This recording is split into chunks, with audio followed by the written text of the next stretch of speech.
If it's Friday, it must be the Kindle Chronicles. Thanks for stopping by.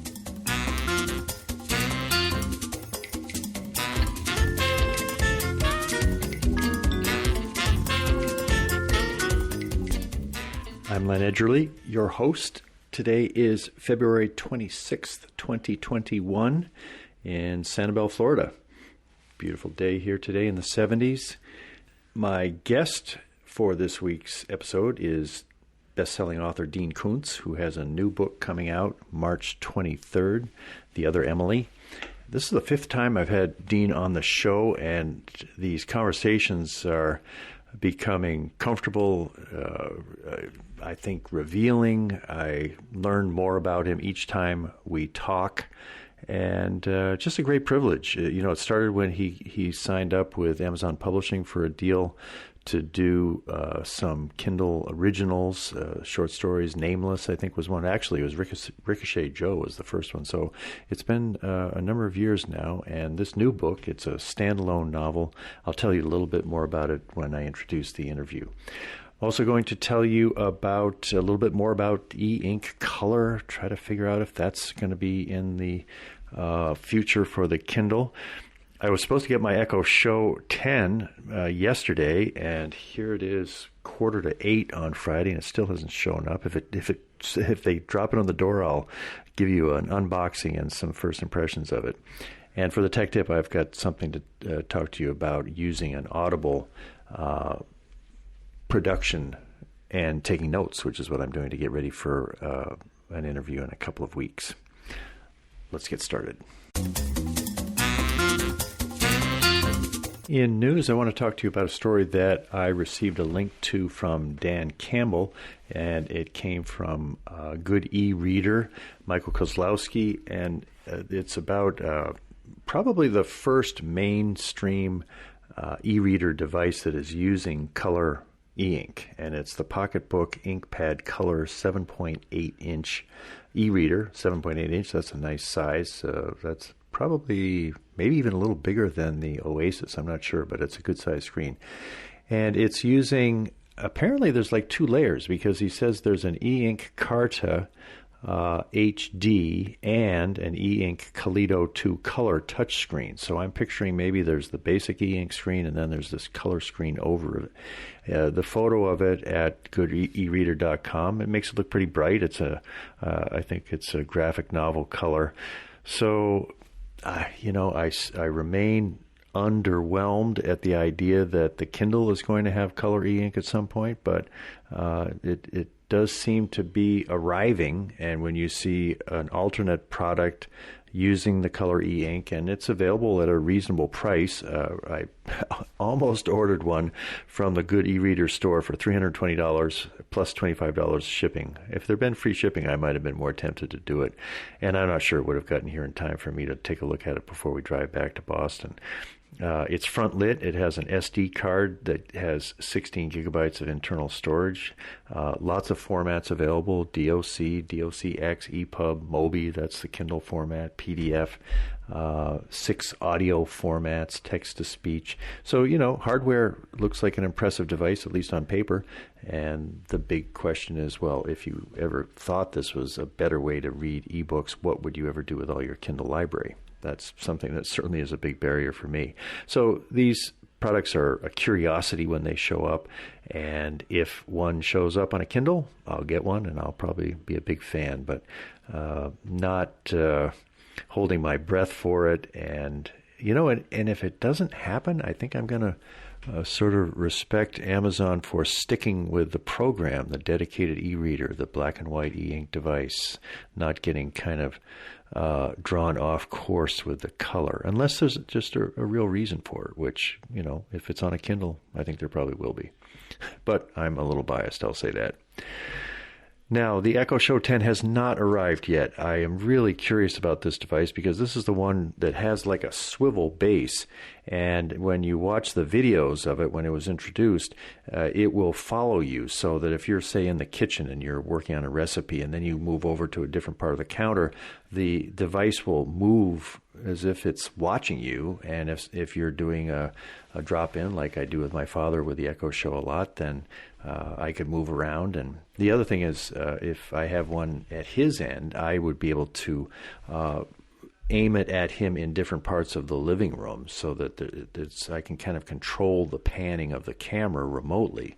And that could offer some pretty interesting things, including some safety things. If he ever was having trouble and he couldn't get to the Echo Show to show me what was going on, I would be able to pan the camera around the room. So they're having a hard time getting it here to the island off Fort Myers where we're spending the winter, but maybe, let's see. I think they usually say it's got to be delivered by 8 o'clock, so if it hasn't been here in the next 10 minutes, it means it's probably not going to arrive. And I'm sure that by next week's show, I'm going to be able to give you my first impressions of this new high-end device in the Echo Show line. For the tech tip, I want to tell you about something I've learned about the Audible app on my iPhone and iPad. It's also available on my Mac laptop. I've known that it existed, but I haven't actually used it for a purpose. In this case, getting ready for an interview with Chris Bailey, who did an Audible original titled How to Train Your Mind, Exploring the Productivity Benefits of Meditation. Really a powerful Audible original, and I was able to get him scheduled for the week after next, and I'm listening to it for the second time. Now, as I listen to it again, I'm using the functionality of clips and bookmarks, and what this means is that as I am listening along, I can tap and create a clip, which is just at the point where I decide to do it, it has a few seconds. It has a little portion of the audio that it will save in a way that is easily findable afterward. And I can also type a note so that I can say, ask him about this when he says that audiobook is the perfect medium to talk about meditation. Why is that? So it's obviously when I'm reading someone's book, like the Dean Koontz novel, I'm taking advantage of highlights and notes on my Kindle. So when I go through a book that I've read for an interview, I have this nice printout where I can export my notes to email and then print them out, and it's really a handy way to prepare for an interview. Preparing for an interview with someone who's put something only on Audible, and that's one of the interesting things about this Chris Bailey production, is that it only exists on Audible. It isn't an ebook. It isn't anything else.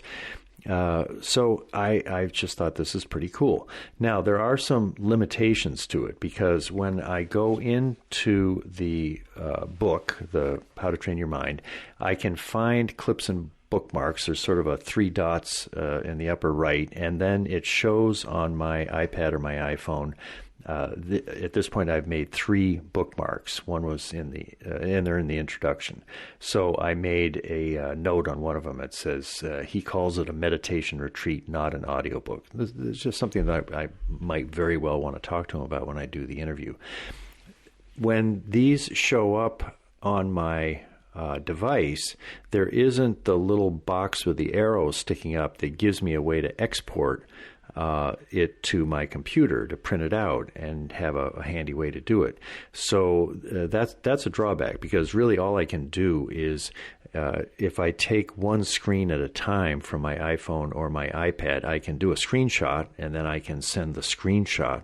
But that means that it's a very manual, kind of clumsy process to get these notes somewhere where I could start working with them when I draft my questions. I'll probably do that. It's certainly easier than trying to remember, well, where in that 4-hour audio production did he talk about this? And this way I'll be able to go right to that spot. I'll be able to quote what he said. I'm going to be able to navigate and use the audio much better than if the notes and the clips and the bookmarks didn't exist. So it's pretty cool. And I think this is, Sophie's barking out there in the dining room.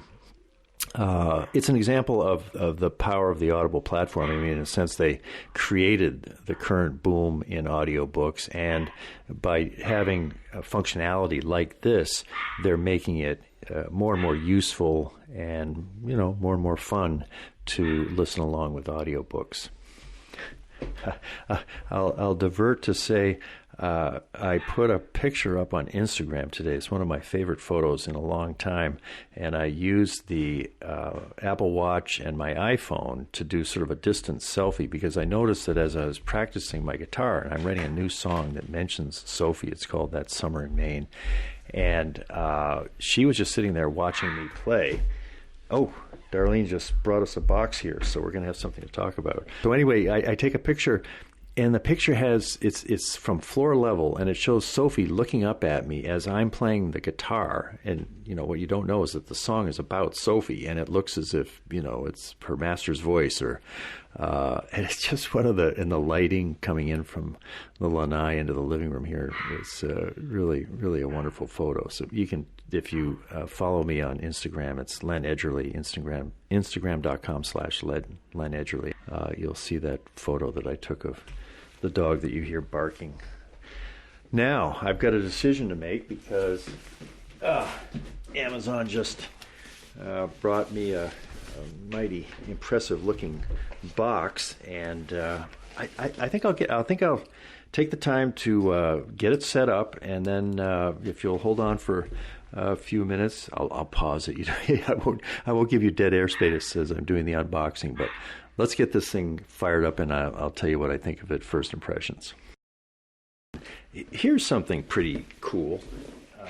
This thing is pretty heavy. It's in the box that it was shipped in, and they have sort of a cardboard rectangle that is around the box so that I can just lift it up to pull it out of the box. And I've never seen anything like that. Otherwise, you'd sort of shake the box, or you'd have a little difficulty getting it out of the shipping box. And somebody came up with a whole new way just to sort of pull it up by a handle to get it out of the box. Hassle-free packaging, I think they call it. And the Echo shows arrive in kind of a blue coloring, which I like. Whoa, this thing is pretty beefy. I don't know how much it weighs. I wouldn't be surprised if it weighs like 4 pounds or something. And it has it has a nice little cloth cover on the screen to protect it. It's the same size screen as the Echo Show that I have on the bureau here. All right, I'm just going to put this. I have a small desk I'm working on, so we're going to plug it in. Now, it's attractive because although it has this base, which is what pivots it,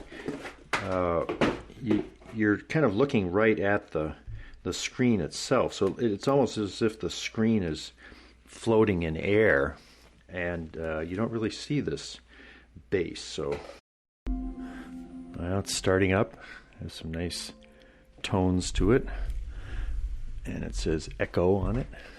Getting your device online in various languages. We've got a pretty good internet set up here, but it does go up and down. I have to do a lot of restarting of the internet here in the rental house, so we'll go with English for our language. Hello. Ready for setup. All right, there is the network.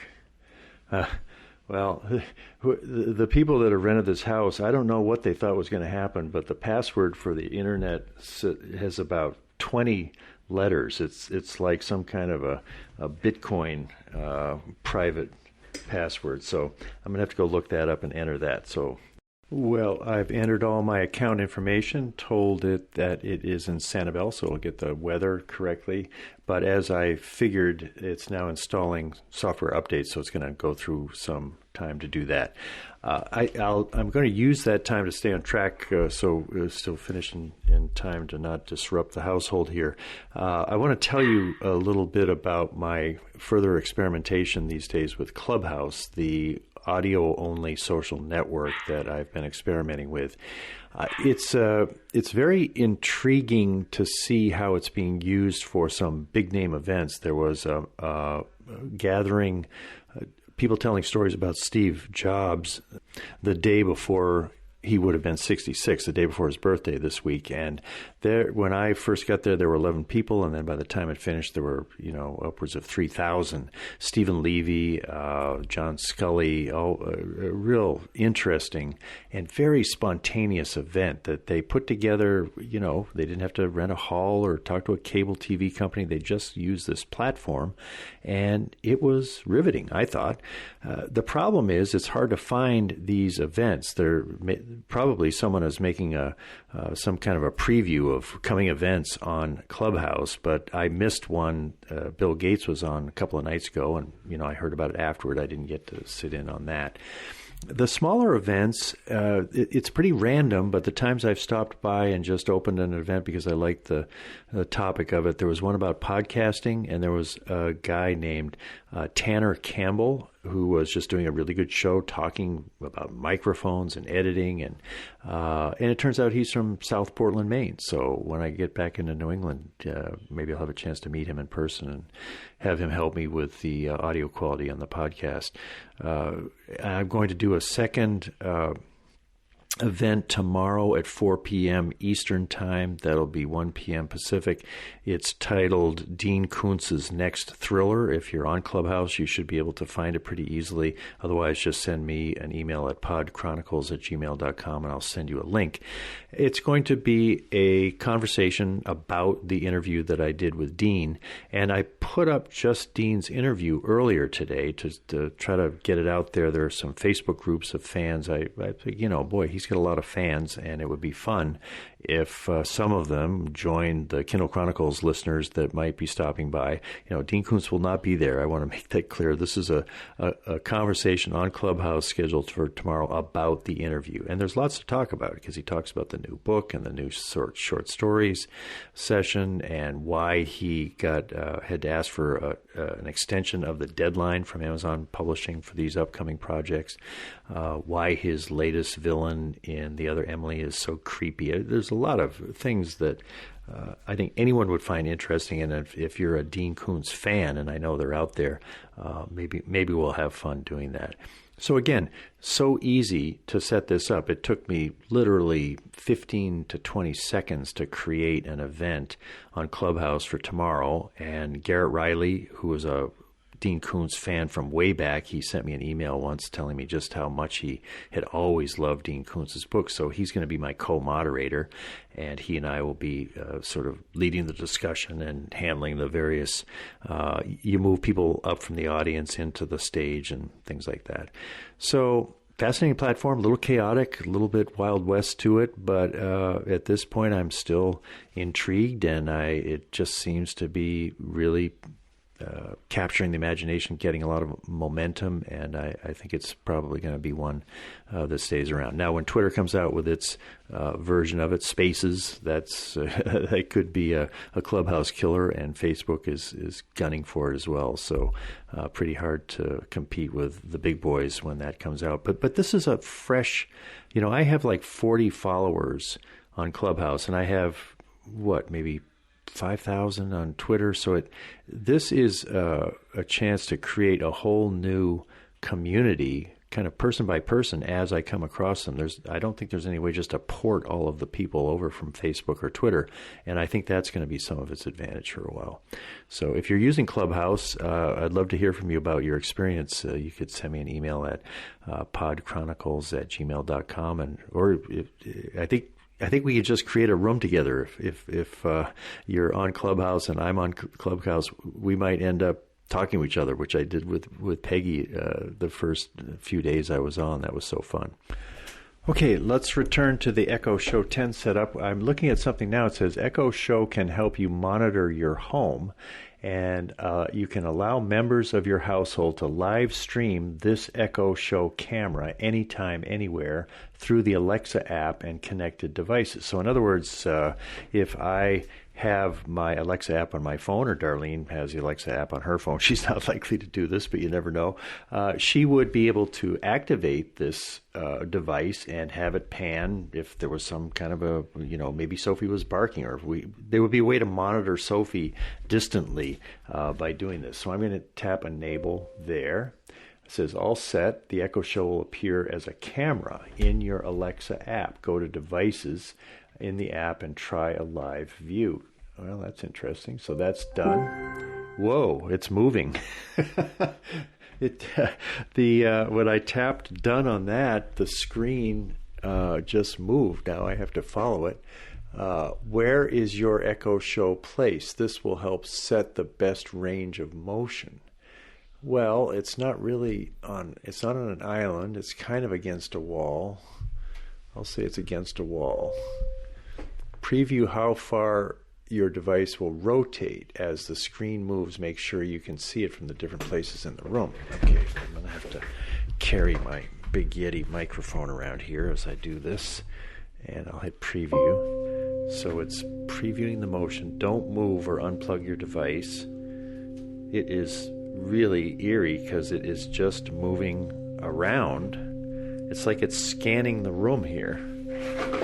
And I don't know what it's seeing or what I'm following it around here. This is really something. Now, these cost $250, so a lot more than the old Echo Shows, but they can do quite a lot. This shows how far your device will rotate. Okay, well, that's fine. And I could change the endpoints if I wanted to rotate further. No, I'll say that's just fine. And now use the slider to set the idle position. Well, that's a good... No, I think I'll have I'm setting the slider so that it's looking at me when I'm at my desk, I think, because that's where I'll be talking to Dad from. Okay, so I'm able to position sort of the default location of it. Now we'll hit next. All set. Continue. Coming soon. Welcome to Sidewalk. Well, that's something else I've talked about on the show. Help find things with Sidewalk. Okay. Loading. Almost done.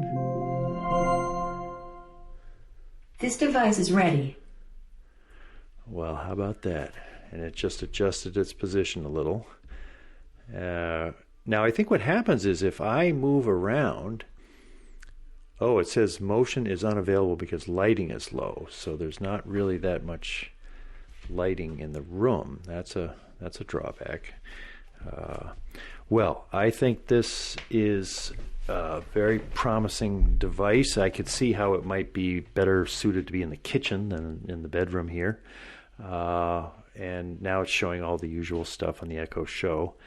But and I think that the sound coming out of the bass is also a speaker. So, let's just try a little something here. I'll play a song I'm trying to learn on guitar. Alexa, play Kokomo by the Beach Boys. Here's Kokomo by the Beach Boys on Amazon Music. Ooh, pretty solid audio. Much better than the old one. Alexa, stop. We don't want to risk any copyright violation action here. So, beautiful sound coming out of it. The swivel works and gives it kind of an eerie quality, like the AI is getting even smarter. That doesn't bother me any. I trust it. And... pretty fun. And I'm glad you were here for the unboxing and the first impressions of the Echo Show 10 third generation. Let's head now to Southern California, where we will catch up with Dean Koontz and a woman who answered the phone. I don't know if it was Dean's wife, Gerda, or perhaps his assistant, but I'll jump you right in as I was hooking up with him. I was on Skype and he was by phone. And here is our conversation recorded on Tuesday, February 23rd. Oh, hi, this is Len Edgerly, and I have an interview scheduled with Dean at 10 Pacific time. I'm in Florida, so it's 1 here. Okay, one moment, please. Thank you.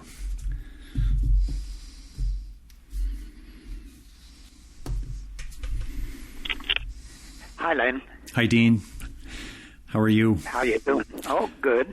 Good. Crazed, but I'm crazed most of the time, so it's nothing there. Well, last time I talked to you, your computer keyboard had crashed, and you were frantically worrying about that. I hope at least all of your equipment is working today. Yeah, more or less. I just discovered a problem. My toolbar, as soon as I use it for something, it goes away. Oh. And then the document freezes up. Ooh. But if I click on the document, then it unfreezes, but the toolbar didn't come back. So confused. I'm about to drag my assistant, who's the techie one, over here. Good. Well, I think it's 28 days until the other Emily will be released by Thomas & Mercer, and I noticed that it is already ranked 20 in science fiction at the Kindle store, which is kind of nice to be rising in the charts before it's even released. I'm curious what you're doing to get ready for March 23rd. What's this sort of phase in the life of a book arrival like? Well, it's normally I'm doing interviews and things like that, and normally you're looking forward with sort of a combination of elation and dread when anything comes out and people start reacting to it. But this time, because we moved and the move has been catastrophically disorienting, I'm kind of oblivious to everything coming. I just have a list of things I have to do, and I'm told to do them, and I do them like a good boy. So I'm sure the pub date will come here, and it'll totally surprise me the morning I've woken up, unless somebody reminds me the day before that it is the big day. That's right. It has the cover, when I look it up at Amazon, it looks like there's some Kindle in motion effects on what you can see already. Is there going to be a little bit more of that in the book when it's released next month? They do such a bang up job with that that I don't engage myself in how's it going and what are you adding. I just look at it when it's all done. Yeah. But it's a wonderful cover. I'm exceedingly pleased with it. This one does a bang-up job of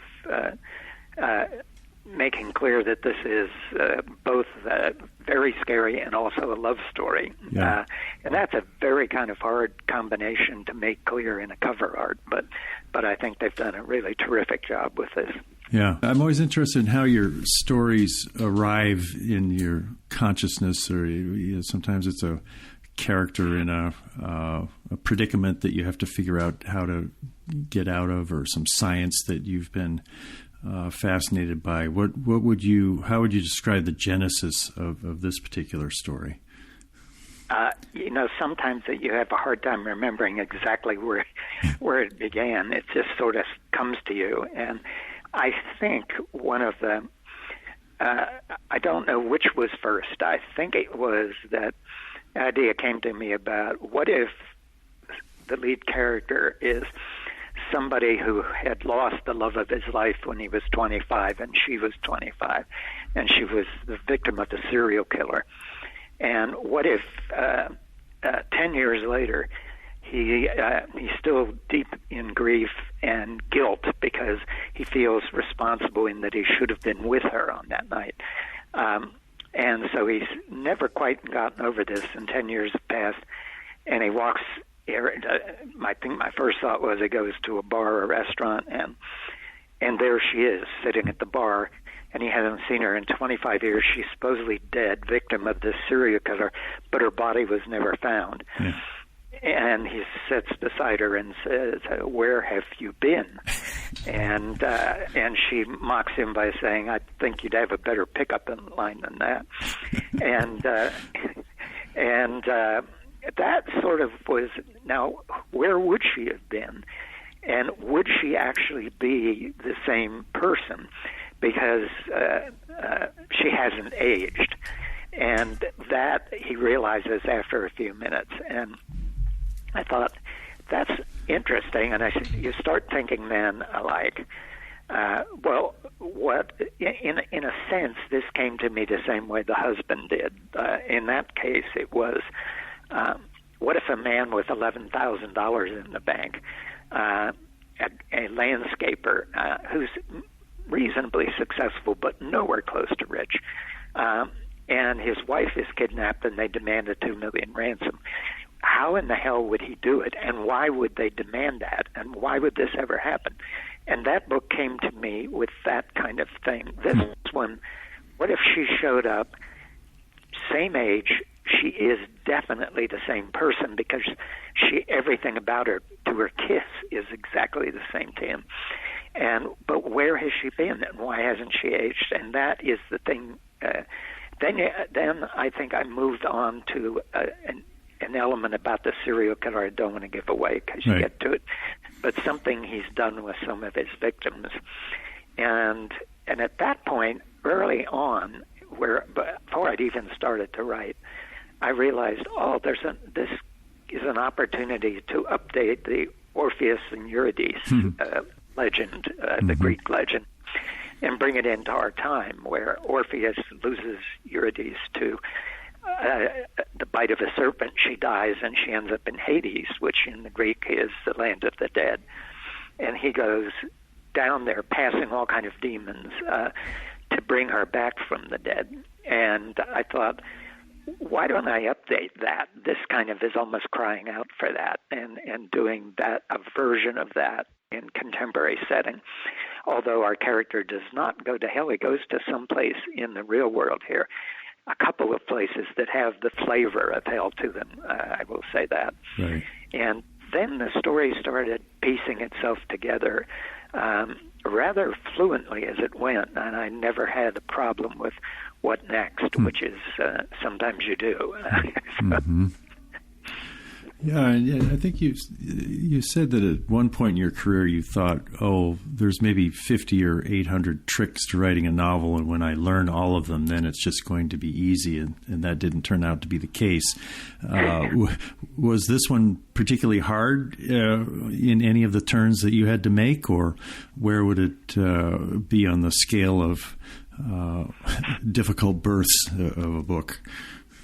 I would put it in the middle, because while 90% of the book went smoothly, and I knew fairly early on how this was going to be explained, and that it was going to mash genres a little bit. But when I got to the explanation, I had to take, 6, 8, 10 passes at it to find a way to sell it to the reader. And my first attempt got too sort of over the top. And finally what I settled with was, okay, there is an explanation for this, and it's a real-world scientific explanation. But when you get into it, you kind of have to do it almost like a ghost story. There's a place he goes to, which is a house on the coast. He goes to it twice, and it is the place where he has to go ultimately to save the life of this woman. And when he goes there, how that scene was handled took me, it's quite a number of pages, and it took me multiple attempts to get that right. But so that is an unusual frustration. When you get to the end of the book, in my experience, that's where it finally gains the most momentum, because you're in the last quarter of the book, right, and you know where it's going now, and it flows. But this one, I just had trouble finding the right way. I knew where it had to go, just trying to find the right way to present it. Yeah, and you were close, so it must have been frustrating to hit a wall that close to where you knew it was going to end up. Yeah. It's you start to think, okay, I'm going to die before I figure this out. But happily I didn't. Well, now, and this is the third of the 5 books that I think you contracted with Thomas and Mercer, standalone novels. So this isn't your first rodeo with them. And when you get to that kind of a creative challenge in the book, were you working with people at Amazon Publishing? You've described them as, a lot of vitality, a lot of younger people. Did you have resources in that team that came to bear right in the writing process, or are they more just involved in marketing the book really smartly once you've solved those problems?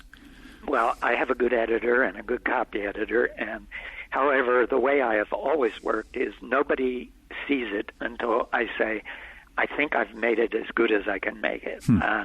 And I don't like to show anything in progress because I suffer with self-doubt and always had. And so if I get the wrong kind of feedback, I may say, whoops, I shouldn't even be trying to write this, and the whole thing will go in the trash can. So my wife doesn't even see a page of it until I've done the last page and I've written all the drafts I can possibly do of each page, and here it is. Then I get the feedback, and then fortunately that generally leads to relatively modest feedback because I've sweated over it so much. But you do get things, and you say, yeah, that's a good idea. Add a scene here, do this here. And you spend a few days doing that. So that's sort of how it works. Right. Well, this is a pretty intense love story. I think as I was reading it, I've been married 36 years, and a place where it affected me personally was you can take someone for granted. We've spent all this time together in the pandemic, partly in Maine, now on Sanibel Island in Florida, kind of idyllic setting. And yet there's just sort of an entropy to romance or something that you wake up and you think, when was the last time we looked at a sunset together? And reading this, heartbreaking story about, David and, the guilt of him not being there when she disappeared, and this aching question about who is Madison. It felt like you were just really amping up the importance of not taking someone for granted in a long love story. Or what can you say about sort of where all that was coming from? It just seemed particularly intense, the romantic part. I think partly what once you get to be of an advanced age, yes. And I intend to advance much further, but we'll see. Right. And once you get there, you look back on your life. And partly it's what you said. I've been married now 53 years, Wow. and we were together 3 years before that. So it's been a long, long time together. You do see at times you get so used to each other, and that's one of the great things too about a long marriage. Yeah. You're so simpatico that life becomes in many ways easier than you ever imagined it would.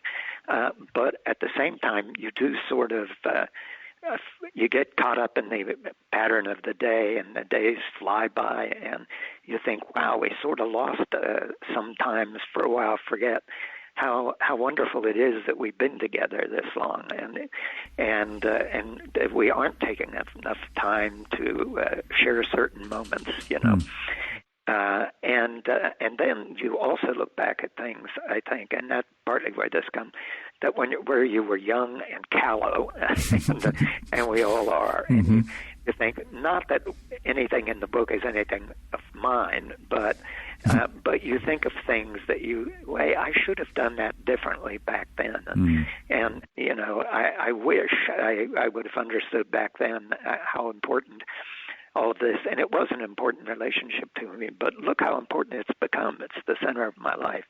And so I started to think about a character who had made a catastrophic error that he's been eaten with guilt about ever since. And so it came out of just what you said, that sense of don't ever lose sense of what love means to you and how important it is and how rare to find it that it lasts. Yeah, exactly. Well, the evil character, it wouldn't be a Koontz story without a deliciously evil character, but this guy is a serial killer, Ronald Lee Jessup.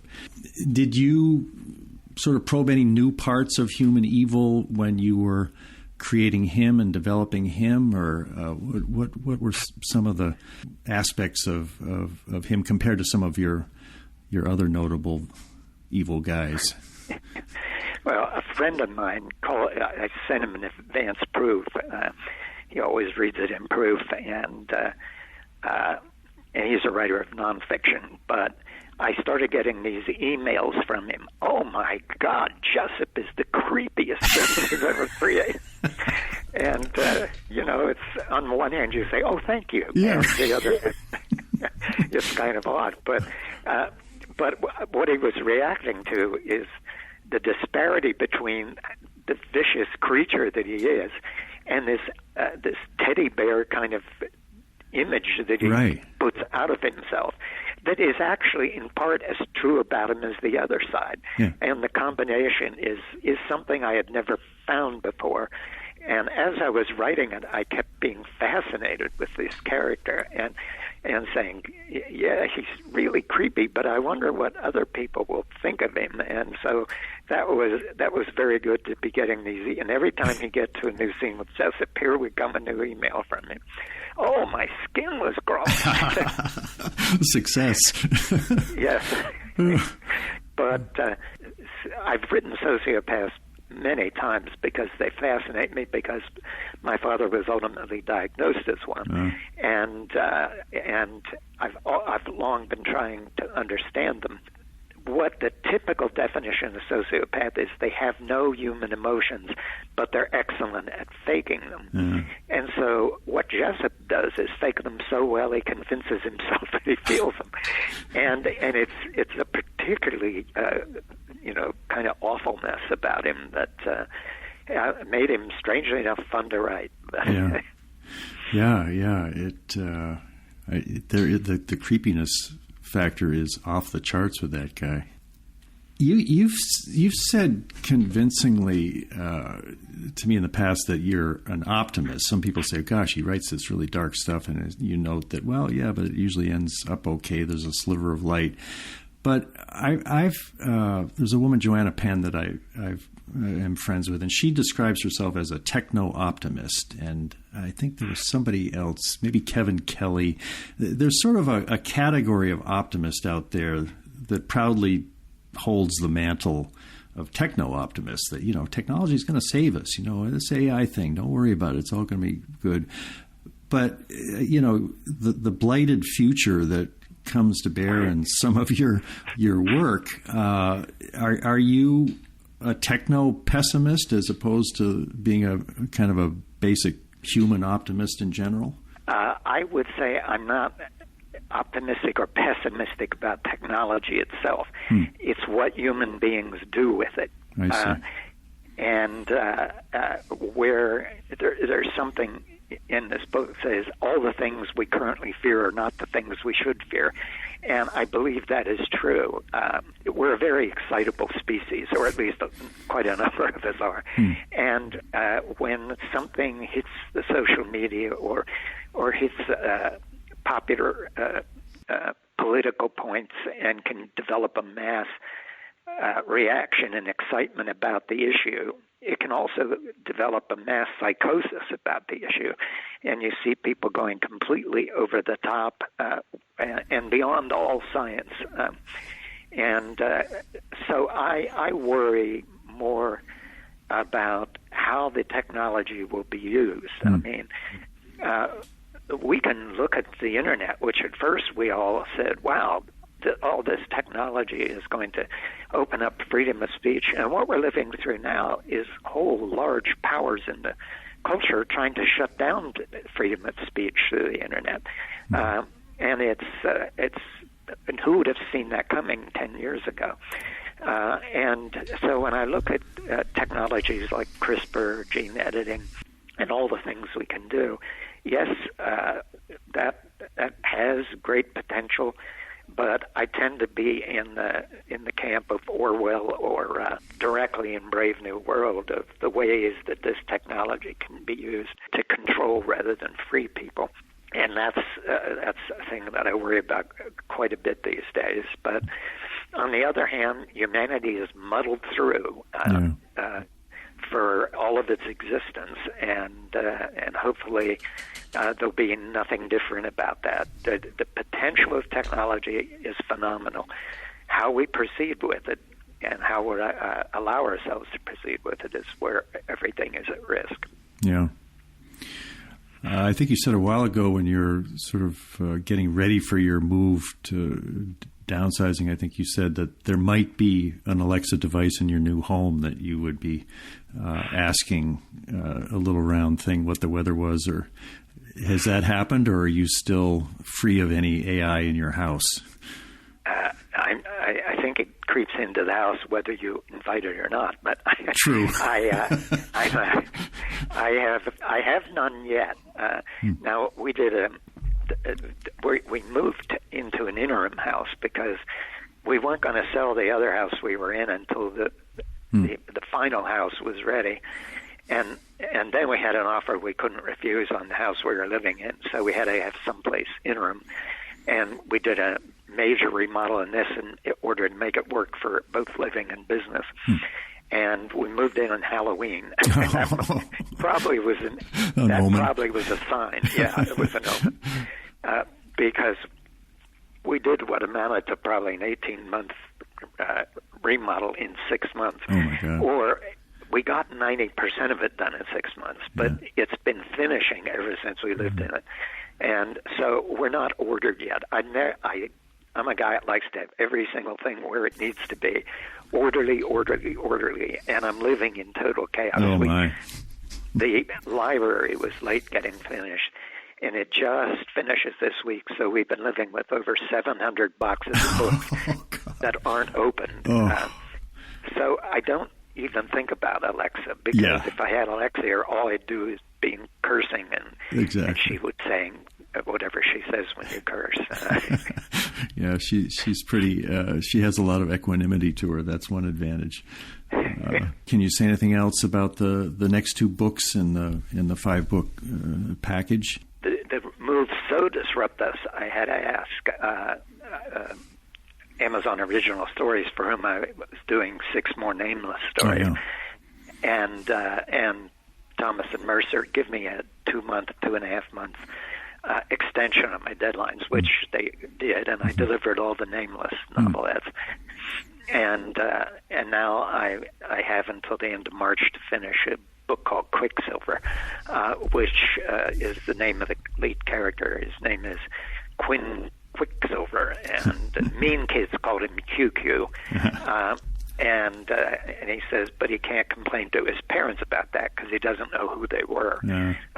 And it's a first-person narrative, which I haven't done in a while, and it's got plenty of darkness in it, but it's also got a lot of humor in it.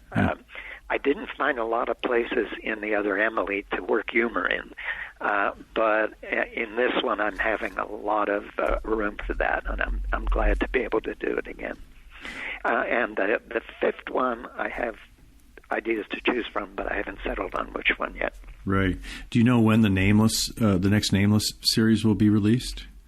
I think they're planning to do it sometime this summer. I get I guess tomorrow or the next day, I get the copy edited from the copy editor, and I have to review that. So when I asked for an extension, they said they'd give me an extension, but they didn't want to move the date they were doing it. So it means we have to really keep the pedal to the metal on the production end of it. But I think it's all going well.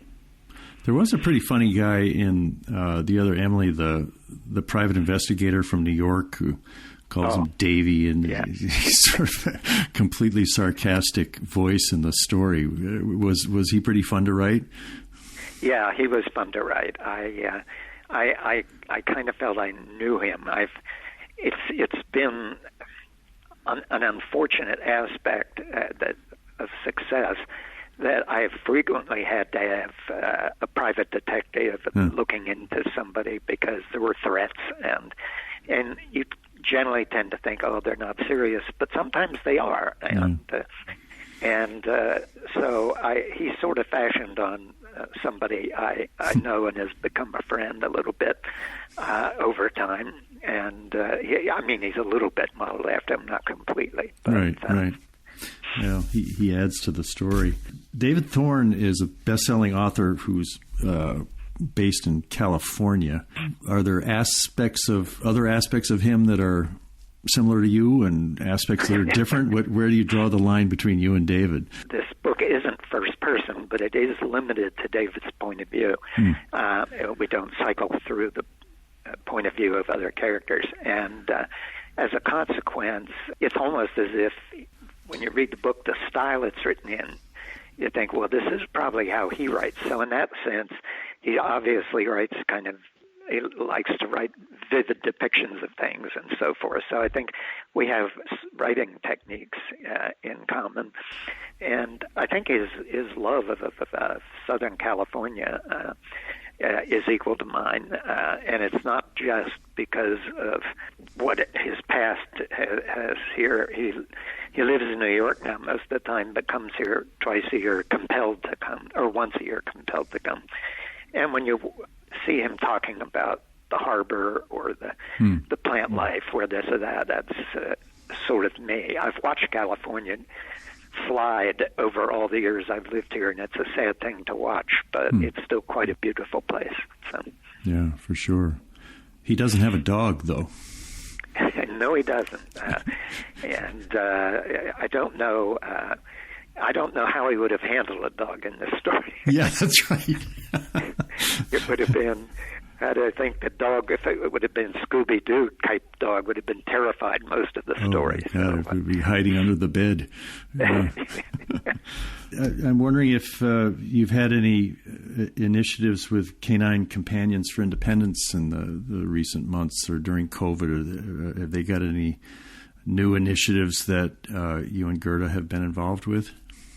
Not too much. We've this move has really crimped the typical kind of involvement we have with things, and just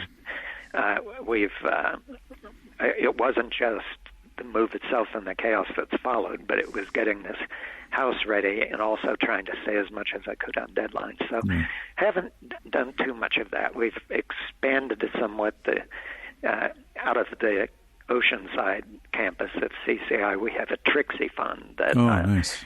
That pays for vet bills for people with assistance dogs who can't afford the vet bills. And I mean, these are large bills like surgeries and things like that. So we've kind of expanded that, which seemed like it ought to be during this COVID thing. It became more important. But other than that, it's just, my dog is even regretting the move. She comes and puts her head in my lap because she's not getting quite the same amount of attention.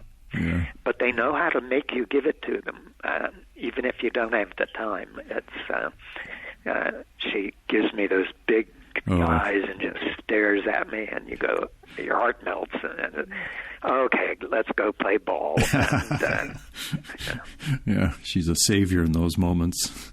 Yeah. Anything else you want to mention about the book or anything that's coming up? I had great fun with that book. It's so different from Devoted or elsewhere. Right. But I've done change-ups constantly all my career, and the audience has rolled with it. So it kind of excites you to make those change-ups, and then the next book getting back to something that's got more humor in it, and it's got its own darkness. Then the change-up reinvigorates you, I think, and then having those Nameless stories in there. Those are. I found the second set harder to write than the first because I didn't want to repeat anything. And I thought, okay, and first there was an arsonist, and there was a serial killer, and there was this and that, and so what do I do here? And it started making the second set harder to do. But they turned out, in some ways, they all got a little longer. But I found other things he can go after, and this set wraps up the whole thing. It brings him to a conclusion. So the total for it will be the 12th novel. It's given me a chance to get back to that form, which I really like a lot. Yeah, that's so. Each one is what, like 70? No, the total 70 or 80,000 for the 6 of them, or. The first, words? I think, were 70-some thousand words for the 6 of them. I think this time it's like 100,000 words for the 6 of them. Some of them got a little longer. And there's sort of an overriding darkness going on that rises up. There's still each story is something he must deal with, some very bad characters, but then there's this rising movement going on that is leading to something terrible that he foresees. And so he's got different kinds of tasks to juggle in this series. So that was fun too. But what's most fun is they're done. Yes, exactly. Good. I have been speaking with Dean Koontz, the author of The Other Emily, a novel that will be released by Thomas & Mercer on March 23rd. Thanks very much, Dean. Thank you again. You take care. That's it for this week. My guest next week will be C.J. Box, who has the 21st Joe Pickett novel out. I think it's out this coming Tuesday, March 2nd, and I'll be talking to him about that. We share a Wyoming connection since he is from Wyoming originally. I'm not sure. He's gotten so successful, I'm sure he can live anywhere he likes, but maybe he's still in Wyoming. But I'm really enjoying the book. It's called The Dark Sky. And we'll be talking with him next week. And as I said, the week after will be Chris Bailey, who had that really terrific Audible original. Thanks for listening. If you're on Clubhouse and can stop by the room Saturday, February 27th at 4 p.m. Eastern Time, I'd love to see you there, hear you there, and we'll be talking about the Dean Koontz interview. Thanks for listening.